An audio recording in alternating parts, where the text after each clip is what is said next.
would like to introduce Jamie Bunce, CEO of Inspired Villages, one of the UK's most innovative and ambitious retirement villages.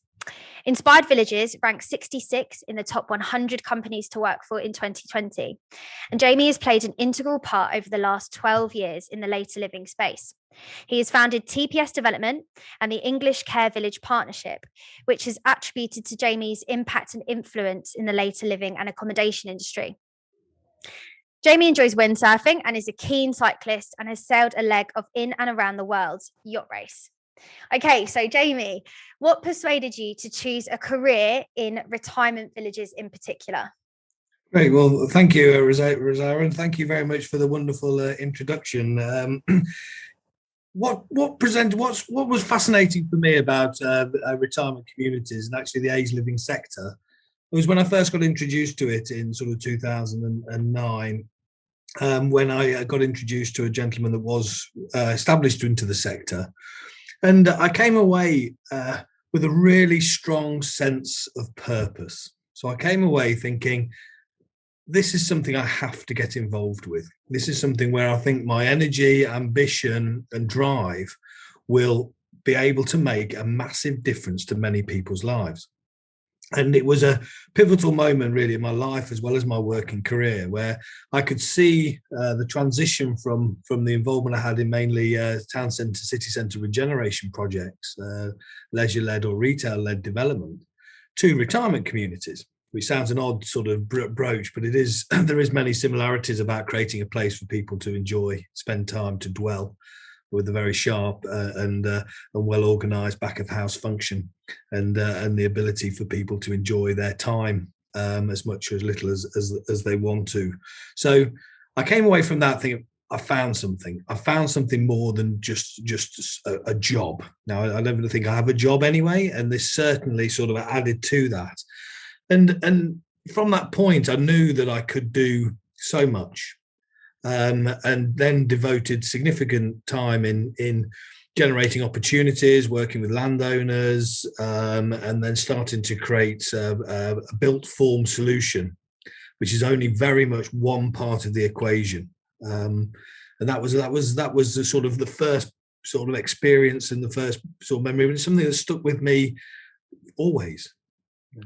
Brilliant. So Inspired Villages is, as I said at the beginning, innovative in what it does. So if you could just explain to the listeners what Inspired Villages does, how it works. A lot of the people that listen are involved in the care sector or the later living space, but they might not necessarily know what Inspired Villages are or do. Okay. So Inspired Villages, we're a retirement community operator and developer. So working in a sector that still sort of is looking for a name, is very nascent. So that sector is finding its feet, which is a wonderful opportunity for people like myself, because we can then really make a massive difference. So I'm work within the housing with care sector. It's accommodation, assisted living, independent living. People buy or rent their own properties, and we centre then each development around a central building that has our wellness facilities, which is our gyms, fitness studios, swimming pools, saunas, steam rooms. We then have restaurants, cafes, bars, hairdressing studios, and the like. And what that allows us to do is to sort of create a true lifestyle alternative for people as they age, very much focused on holistic well-being. So each and every one of our decisions revolves around, does this help people with their physical, mental, social or financial well-being? And if we centre our core decisions as a business around those four pillars, then we're driving a solution to people as they get older that allows people to sort of really experience as much or as little as they want, centered around that, centered around keeping people well. Because as soon as you hear the word care, it gives this sort of negative connotation. So there's myth busting has to happen. For us, it's all about keeping you well. Brilliant. So that can be from regulatory care, if needed, domiciliary care in our case, but more importantly, non-regulatory care. So one of our values in the business is to always have time for a cup of tea. because I genuinely believe that lots of people's concerns, worries can get solved by cups of tea.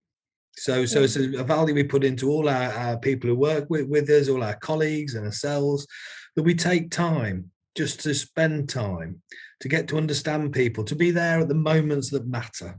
So people who live with us and their families, and our colleagues and their families, frankly, would have a moment that matters. And it could be a bereavement in the family, it could be a fall, it could be all sorts of different things. But when that happens, we as a company will have seen that many times. So on that one moment that matters for somebody, we have to be the experts. We have to be there for them. And in that, it means that we're creating more than bricks and mortar. We are creating a real solution to the societal problems of loneliness, anxiety, as well as aging. And the innovation that I love within the business is challenging the status quo. It's accepting it's a nascent sector, making our own legacies as a company, being the masters of what we do. So from our gardener to our cooks, to our cleaners, to our managers, to our senior managers, to our board of directors, it's innovate. Do not accept it just the way it is. Think of how it should be, and then let's make it happen. And it's really exciting for us to be able to sort of set the tone for people across the UK and the world. Because I do say to our own business, I want us to be the best retirement community operator in the world. Now, it's funny. It's funny you say that, because when I was writing your introduction, I actually wrote one of the most innovative and ambitious companies in the world, and I was like, actually, I don't know if that's true. So I have to cross out that out and write UK. Yeah. Well, the thing is, it's like, define what it is. Because at the end of the day, we've got a tsunami of people getting older, and they will want to be looked after in a very individual way. So another thing for our business is treat people as an individual. Look at it through the eyes of the resident or their families, I should say. And it's be able to create sort of an environment that people, will just stay well for as long as they can. We know people are going to live longer. We'll live better for longer. Yeah, absolutely.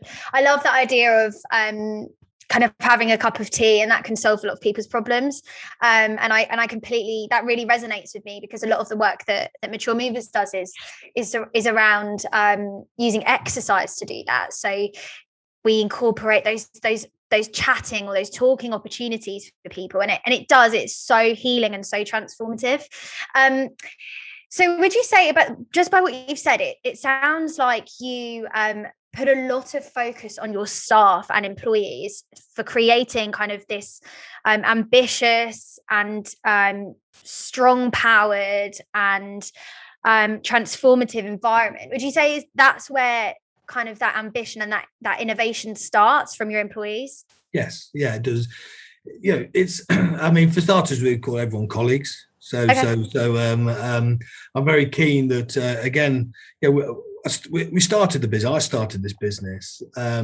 We're creating this business. We're creating the structures. We're creating the processes. We're creating the procedures. We've got a wonderful backers now in both Legal and General and NatWest Pensions. So we've got two enormous businesses that back us.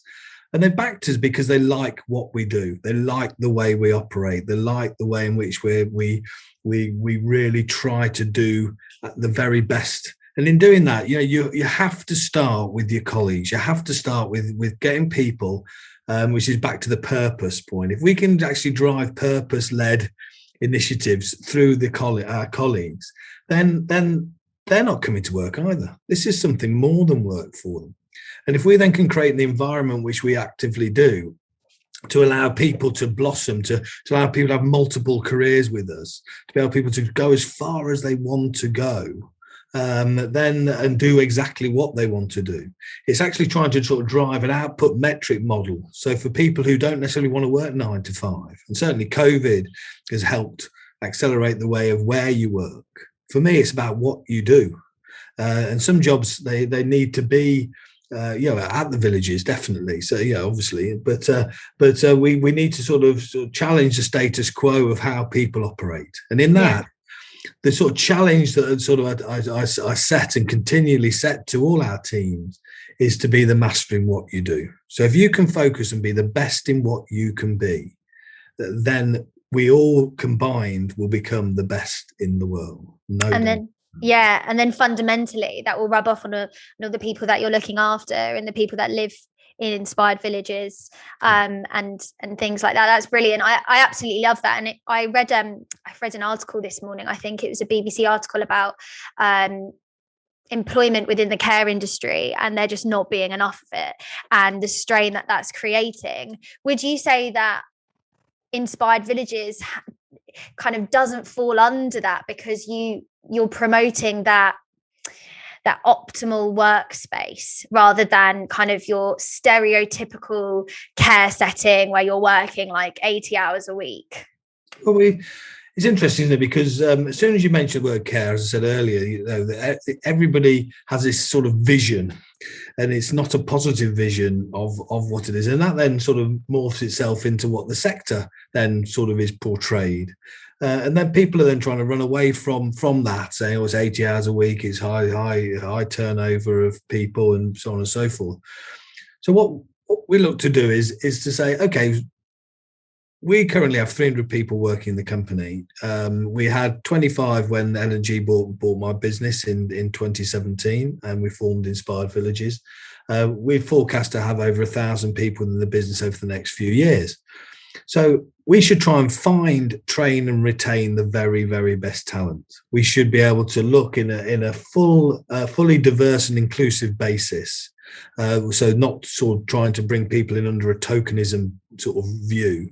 We look to sort of say to people, where do you want to be? What is your career journey? What is your North Star? How do we get you to that?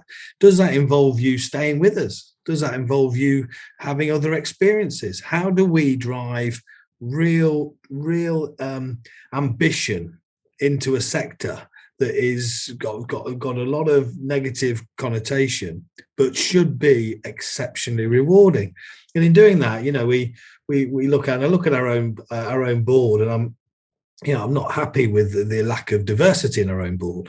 So I look at it and I think, okay, I need to do something about it. I need to sort of drive change into that for the long term. And I was presenting to residents the other week, or a few weeks, doing rounds of resident presentation. And I said to them, if they'd have done their bit when they were working, we wouldn't have the challenges that we have now for immediacy of change. So and how did they respond to that? Very well, actually. Yeah. Very well, yeah, because they were saying they quite like. They're very. I mean, they're very. We get on very well, and I love the connection with all the residents, and even when they're angry and grumpy, it's wonderful because I love the connections. What I strive, I sort of feed off that energy, negative and positive. But they accepted that. So I said, so what I need to do, I need to have a business that fully embraces people. And if I have a business that embraces people for what they are and what they want to be, then it doesn't matter who they are. And it could be people who want to take apprentices, people who want to go on to further education, people who want to have multiple different careers, people who want to have career breaks, people who want to sort of challenge us in terms of what our sort of core bases are. And if we can have a business to do that and then lose people, then they're going for the right reasons. In some ways, they're going off to with a good grounding from us, Sure. And absolutely, I love that. Yeah, brilliant.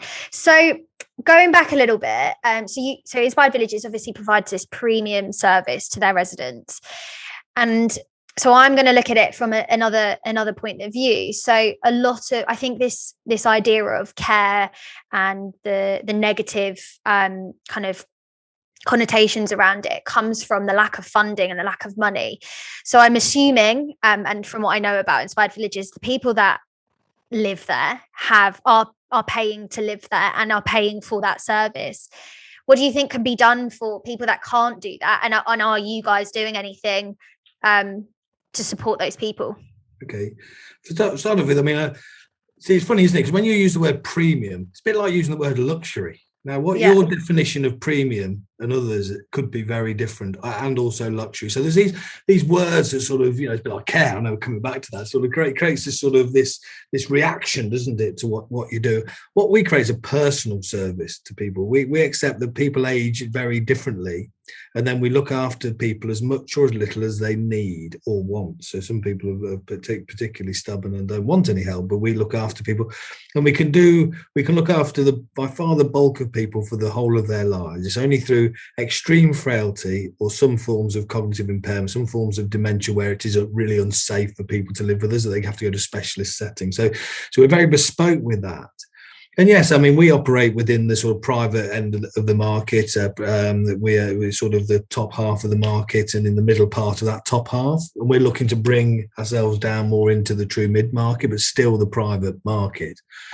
And I recognise that our communities are wonderful places that people should enjoy as they get older. So we formed Inspired Friendships a couple of years ago down in Maidstone in Kent, following a meeting that I had with a lady called Wendy, who runs it, when she was working for Age UK. And I got introduced to her by Jane Sutcliffe, who said, can we put some money into a befriending service because we're just about to start a village in Kent. So I went down there to the presentation, and again was utterly blown away by the kindness of people's time to look after people who were lonely, who don't see people in the rural parts of Kent. Sat in one of these sort of Friday lunchtime in Maidstone at the town hall, thinking, to start off with, if I'm honest, I think, well, I've got lots of other things to do, but it was definitely the best effort that I made. And from that point, I felt that a real desire to help and support befriending. Age UK, for a variety of reasons, then couldn't support the West Kent befriending service. So we employed them. So when they disbanded that, we brought them into the business with a view of going out into the community to help support people in the community, of which by far the majority will never live with us. By far the majority. And we're looking to bring that across all of the communities to be able to, so a typical scheme, if we can sort of get to, a few thousand to several thousand people in the community, then that is something that we must do as a business. So that's, and then to add to that, then is sort of looking at initiatives with technology. How can you not to change handholding? I'm very passionate that technology doesn't create more social isolation, but if you can let technology to connect, which people have seen through the pandemic, then actually, it's a good thing to do. And if our villages can accommodate people for a cup of tea, then we should be hosting people for cups of tea. My answer to the question in terms of the widening of it is through our befriending service. I'm very, very proud of everything that they're doing there, and as we roll that out across the UK, I think that will make a big difference to many people's lives. Brilliant. I love that. Okay, so this is kind of like a quick question. Do you think it's better for people's health to live in a retirement village or stay at home? Well, living in a retirement village is staying at home. So to be clear, we sell homes for people. So people, they'll buy or they'll rent their own front door. They'll live independently with us to support them as much or as little as they need.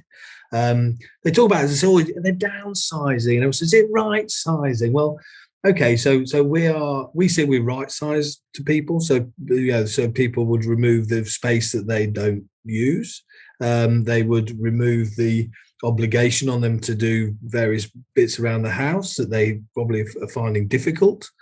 But also, unless your house has a swimming pool, has a gym, has a sauna, has its own dining facilities, has its own shop, and if you live in a house that has that, then you've done very well for yourself. Most people haven't, and therefore the benefits that people living with us have against living in their own home is they have all those other facilities. So instead of you sort of downsizing, you actually get the benefit of 20,000 square feet of communal facilities as part of your living And I guess that can also be seen as a little bit more accessible to people, because you've got that in such close proximity. You don't have to worry about, for many of your residents, they might have mobility issues, so they'd have somebody there to help them, but then also you've got that cost that's included, whereas if you were living in a home space, you would have to pay additional for that to use a local leisure centre, and you probably don't get kind of the welcoming side of it that Inspired Villages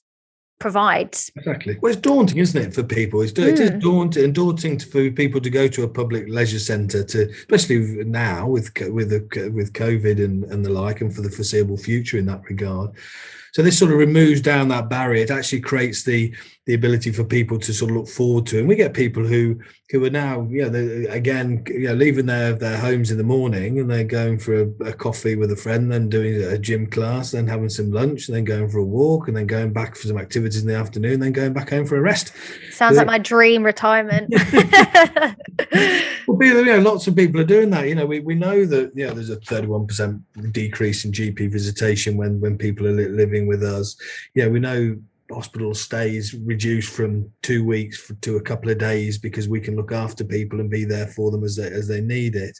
It's interesting that you say that, because my next question was going to be about GP visitation, and basically, why do you think that is, and why do you think that living in a retirement villages leads to 46% decrease in those visitations? I think you find that a lot of people, if you're living in your own home, if you think about I'm thinking about my own parents here as well. Is they something hurts, something falls, or something happens, they get a worry, especially if they're not speaking to people very, very all the time. They would then automatically go to the GP, or they go to hospital, or they'd look to see how they can be looked after. Then if they do end up in hospital's got to make sure that the house is acceptable for them to be to go back to. And with us, because we have a strong community, because we're more than bricks and mortar, we people come back to us earlier, and if people have a concern, we can be there for non-regulatory stuff, elements. Our on-site domiciliary care service that we have is very unique. And when I first got involved in this sector, one of the key sort of moments that mattered for me was when I heard a story of a gentleman that had a choice on a Saturday night, because the domiciliary care would come at 8:30, and he'd either go to bed at 8:30. Somebody's worked the whole of their lives, and he'd either go to bed at 8:30, or if Match of the Day had his favourite team on, they'd settle him down in his lounge and he'd sleep in his lounge. And that is disgraceful. That is not acceptable in my view. We are able to help people to go to bed when they want to go to bed. And why is it just because you're old, you have to then have less? You should be having more. And part of that, there's these sort of moments when you think about it, you think, this doesn't make sense. So I know that I can make a difference. I know that I have managed to bring a business now forward that has got significant backing, that can do something special, that can give people a tailored service, and age better. And that's my answer to the GP. Yeah, and just going back to that story, it's really interesting. So during the lockdown, I worked with a domiciliary care company, and the one thing that I noticed was that we were having to do and tell people what to do, and I didn't like that, because I just thought, I don't want anyone to do this to me. I would hate it. Like, I want to watch the rest of my program, or I want to be able to do this. But we were dictating their evening, and we were dictating what time they had to go to bed, and that the fact that they'd have to turn the TV off now, or whatever it was. And it is heartbreaking to hear that, because I think that there's a huge kind of opportunity here for domiciliary care companies to learn from that, and to learn from places like Inspired Villages, to say, actually, they're paying us to support their health and well-being, so we shouldn't be kind of dictating that, because not only does it affect their lifestyle, but also their mental well-being, and things like that. So I think that's another conversation for another day, but very interesting. And I love that approach to learning from experience and hearing that story and being like, actually, I'm going to implement this into the way that my business is run or the way that we help people. Okay, don't you think just that for the likes of you and I, right, you know, who are at a stage in our lives where we can make a real difference, that you're looking within this particular sector, and because there is so little being done, there's such a massive ability to make a difference. And therefore, if you have the energy, you have the drive, you have the commitment and the enthusiasm, then the sector that is housing with care is one that is, I think, is fascinating. And no matter what legacy I'm able to leave, you know, I hope it sort of brings people within our business to go on and take it to another level. And I always say to people within the company, you know, challenge me, you know, make it, you know, from was getting Eddie the Eagle over the last few weeks. I was saying he's a Winter Olympian. Why have we got Eddie the Eagle supporting us for our Olympics? It's been such a wonderful experience for us all. And that's because one of our colleagues just said, well, I think it's going to be great. I'm like, okay, well, I'm happy to be proven wrong. And to be honest, I was proven wrong. And you think to yourself, well, this is great, because then that person, that whole department, you know, I just think, hey, yeah, brilliant, yeah, it's great, it's great. And in that way, where you are doing the podcast and all the other work that you're doing, yeah, it's so important that you do what you do, because it does make a difference. Yeah. I think it's also about a different perspective as well. Like, obviously you've experienced, if we bring a bit of age into it, but people who have been in the industry longer, they kind of have certain expectations. But I guess when you're young and you're new to the industry, and you have a level of naivety, and you think, oh, I can fix this, or I can do this, or I can change this. And which is amazing, but also you have to kind of retain that as you grow, because you want to stick to those original ambitions, but you also don't want to be sidetracked by what people tell you and make you believe like this isn't going to change, this is going to be how it is for the rest of time, or whatever it is. But it's really nice to hear somebody like you, Jamie, that's been in the industry for a while and has still got these ambitions, because my fear is that, I don't know, in 40 years time, that I'm still trying to make these changes and they're not happening. No, I think you'll find there's, you know, there's people coming through this into the sector. People are getting enticed into the sector. People are getting interested in this environment, who will be transformational. And in that, you know, for me, you know, our innovation, our ability to think ahead of the pack, our ability to sort of test that status quo, do not accept anything.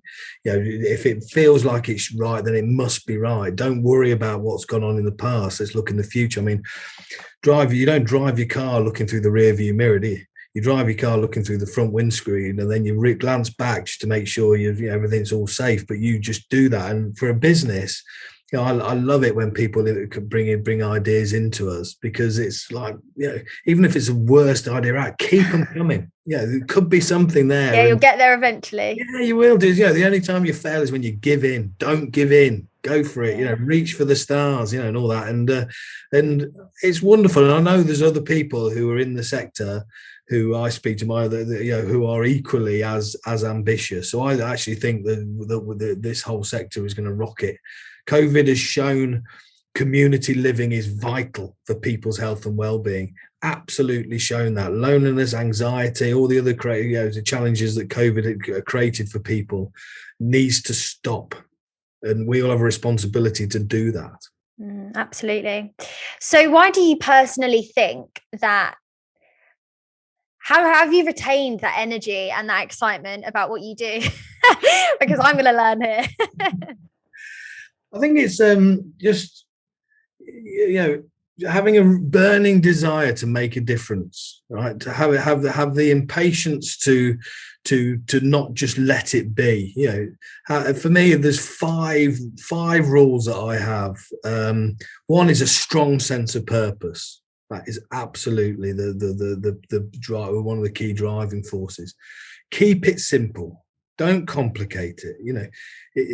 We're wonderful at making things complicated, but keep it simple, very as simple as you possibly can.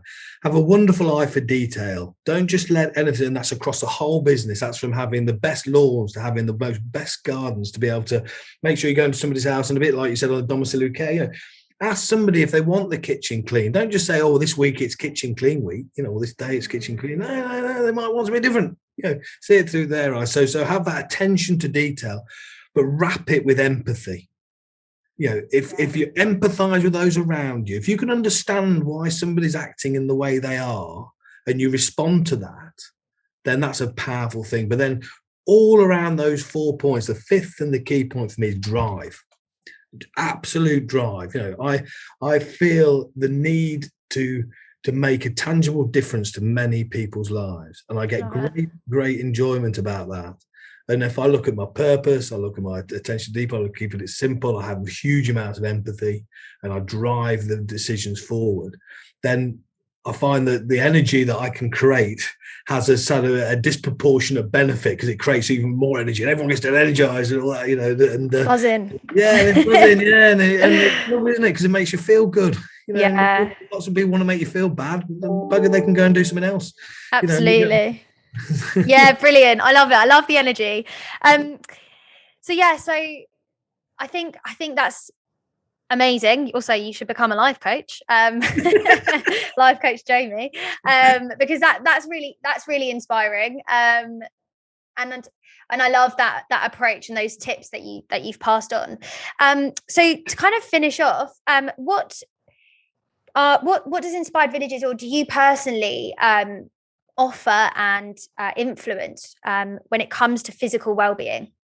Okay, so typical village, we also have a wellness navigator who's one of our colleagues at the villages, and what we do with that, we personalize the service to people. So you have we tied in with a company called eGym, which I really like. It's this sort of bespoke gym equipment that is wonderful if you ever see it, because you first off you sit there and it becomes very individual. So we go one round with the wellness navigator, and then it sets the programs for you over sort of several bits of equipment. And those bits of equipment then you get a dot on the screen ahead of you, and then you follow the dots by moving your arms or your legs. So it helps you cognitive as well as your physical. So then you can feed back through technology to see whether you're pulling on one or more on the other and all that. So it can actually see whether it's doing any good. So it's passing a sanity test from just a vanity test. Brilliant. So you find that we bring that, and then you say to people, okay, so what do you want to do? So if you say to somebody, go to the gym, right? Then people are, I don't want to go to the gym, But if someone says, well, I want to get fit, or want to do something, then people have more, it becomes their drive. They're not being told. It's not master servant. It's their own drive. And we had a situation with a lady where we have this other machine that we got installed at the villages, where it's a bit like, whack-a-mole, where you hit the thing there. So it's Rugged Interactive, which again was a wonderful find through UK Active, who we sit on one of the councils with. Oh yeah. And this lady, we got this thing in, so it's a bit, just hit the dots, basically, hit the colours. This lady says, I want to empty my washing machine after the wash has finished, a heavier load. I can't do that. I need to be able to do that, because if I stop doing it, I'm never going to start again. I don't want to stop doing that. Right, okay, we're on. Let's do something. So we said, we've got to get you doing squats, starters. Where our wellness navigator said, and this lady said, I've not done squats for like 30 years. There's no chance that this can happen. It's all right, then follow the dots. So literally, she stood up, colour went low, colour went high, colour went low, colour went high. Oh, brilliant. Sort of they said, you just done 10 squats. Didn't realise, did you? I didn't realise. Oh. So it's having a meaningful outcome. The other one, I'll give you a couple more stories and then I'll shut up. But it's no, I love it. Another one was we as part of one of our developments, we've got a cricket ground at a Great Orme Park, wonderful community out at near Ulster, or Stratford upon Avon that way. Yeah. And so we're playing a game against a local cricket team. So at one point, then you got my 14-year-old son at the time was batting with an 80-year-old gentleman, and the 80-year-old gentleman was like, I've not been on the crease for like 50 years. And I could see, because the focus we want on the biological age, you don't care how old you are chronologically. You could be 80. Let's make you feel 70. Let's make you feel 60. And watching them back together, and the enjoyment and the guy's chronological age reducing over a few overs was so wonderful. So to me, it's those features. It's creating an output, giving some of that sense of purpose, but doing it through sport. Yeah, doing it through that. And then the last one I'll say is through UK Active, we wanted to see how does technology help tackle loneliness, was a sort of challenge. So we gave 30 residents a Fitbit and said to them, walk 10,000 steps a day. So over 3 months, they walked 15 million steps. And we did a little questionnaire before, and then we did a questionnaire after. Okay. And questions were random questions, so it didn't sort of, you couldn't sort of fake it at all. But there was, I think it was a 32% reduction in loneliness, anxiety from those that did the Fitbit. So you can say, okay, how do you tackle loneliness? Give somebody a Fitbit. Yeah, the power of walking. Oh, the power of walking, 100%, because people just feel more engaged, feel more healthy, and all the power. But actually, you're doing it by, this is telling me to walk 10,000 steps. I mean, I personally got one of these watches, the Apple Watch, before lockdown. And the first day of lockdown, I thought, right, I'm going to do 1,000 calories of exercise, 60 minutes, over 60 minutes, and stand at least once every 12 hours. So, okay. And I did it for 487 days. I finished it. I did the streak. And I finished the streak on when the lockdown finished, which was 480. Amazing. That's incredible. But it was just the point I'm trying to make, I guess, is that's because this damn thing I've got to do it. It's your accountability. It is, yeah. It's your if body. we can do that to people who are older, then we're doing a good thing, aren't we? We're doing a good thing. Absolutely. I love it. And I think that's amazing. And I saw that you guys did I think like an Olympic style competition during the Olympics, which I think was so cool. Like my background is clean and jerk. You see the videos? Loved it. Love a bit of powerlifting. My background's in sports, so I think it's so important because I think there's this idea that fitness is scary or fitness is horrible and exercise, like those words aren't very nice for a lot of people, but incorporating sport, something that people remember that they enjoyed or they've done once and they were quite good at it or something like that is really powerful. So I love that whoever your wellbeing coordinator sounds like they're doing an amazing job and staying innovative and creative and incorporating accessible ways for people to stay fit without even realizing and just having fun. Yeah. So that's brilliant. So final thing, how do we get in touch with you or where can we find our local inspired village for support for things like that? If you go on to Inspired Villages, our website's the best route, which is www.inspiredvillages.co.uk. That you should be able to navigate that. There is a sort of a callback as well that comes up. So if you have anybody has any question, anybody wants anything interesting, it's not just about sort of looking at property. Then if they were just to call that number, then that enables us to sort of help answer questions. And that's definitely the best way. Brilliant. Thank you so much for coming on today, and all the best with all the exciting things that you've got coming up. Thank you very much for having me. No worries.